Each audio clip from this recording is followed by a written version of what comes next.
Now we come to the featured reader. The featured reader today will be Mary Stone, who is a performance poet, singer-songwriter and librarian.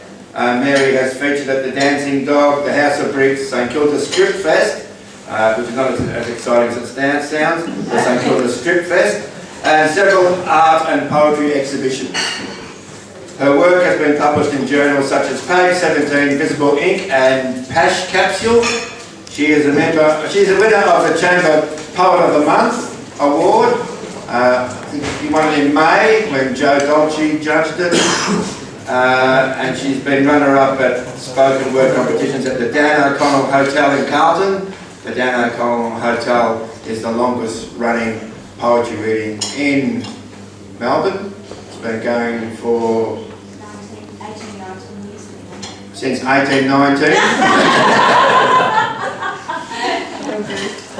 Mary describes herself as the fly during the day that you'd like to thwack, and the mozzie at night asking for annihilation. Please welcome Mary Stone.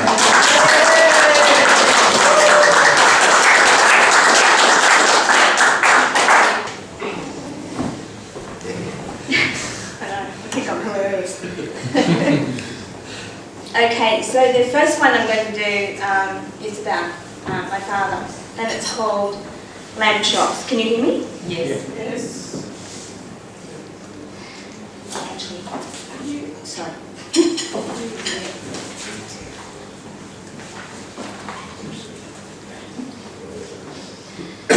Dad said, "Eat everything on your plate, every little bit. Even the fat on your lamb chops. That's the best part." He said, "Back home in Ireland, back home, we barely had enough to live on, barely scraped by. But our cousins, poor sods, our cousins up on the hill only had fresh air and what the good God allowed. So eat your Brussels sprouts, Mary." I prayed for a dog to add to our cat collection. Dogs, we thought, would relish the morsels we'd slip under the table. Our cats knew, and we suspected that there was a whole world out there where taste buds were rewarded for being hungry. Dogs, legend had it, didn't care. But God forgot to answer our prayers. "Every afternoon, after school," Dad said, "every afternoon, we'd come home to a steaming plate of cabbage, and we loved it. We loved it. Couldn't wait. We dreamt about that cabbage." So that cabbage you got there, Mary, eat it. Eat it. Don't just stuff it in your mouth and sit there with your cheeks full. Thank the Lord that you have food to eat. Think of the starving Biafrans. Swallow it. For God's sake, swallow it.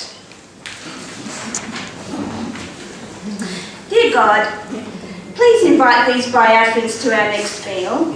I'd be more than happy to share. Mum made a meal we called Challenge.